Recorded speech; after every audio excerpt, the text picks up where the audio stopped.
One of the great novelties of Formula One season 1994 was the return of refuelling. After a 10-year absence, refuelling was reintroduced at the Brazilian Grand Prix. The reason? Formula One authorities wanted to make the event more spectacular for the sport's worldwide audience. The disadvantage?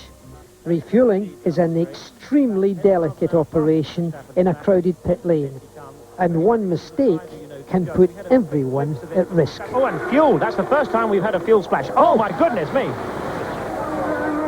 Well, now, just let's keep calm. There are a lot of fire officials down there, and the fire is already out, and Verstappen should not have been in that car for more than a couple of seconds or so. They have medical air piped through to their helmets in case of a problem like this. What a spectacular fire, but remarkably nobody was seriously injured. Can you believe that it was less than 2 litres of fuel that caused all of that flame and smoke? Now, there's a lot more than 2 litres in here. In fact, there's 450 litres in here, and there are 2 tanks. There's the main reservoir, and then there's the injection reservoir. 250 litres, as you can see here on the scale, and 200 litres in this one. Although 200 litres would never be used normally in a race, they would maybe use about 120 litres during a fuel stop. It gets fed in at a pressure of 12 litres per second. So if there were spillage to occur, it could be a lot. Just in this one big hose alone, there are 15 litres of fuel just in the capacity of the hose. It's a very sophisticated fuel system, and of course it's very expensive. In fact, it weighs 650 kilos, and you were to freight that down by air from London, it would cost you 35,000 Australian dollars. To buy it, it costs 400,000 Australian dollars, not only to purchase it, but to run it for a year, and that's what a Benetton team has to pay.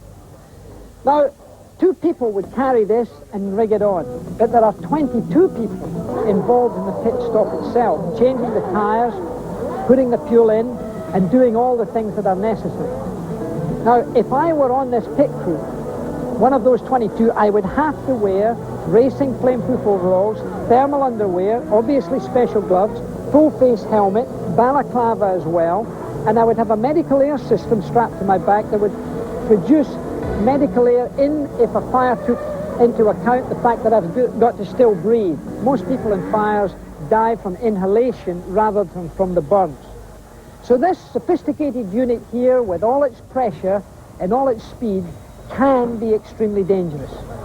When you consider what the men have been through at Hockenheim and what they could be going through if something serious happened with all that fuel on board, I believe that there are some very brave men here in pit lane. And of course, a lot of people are asking, is it really necessary, Jackie?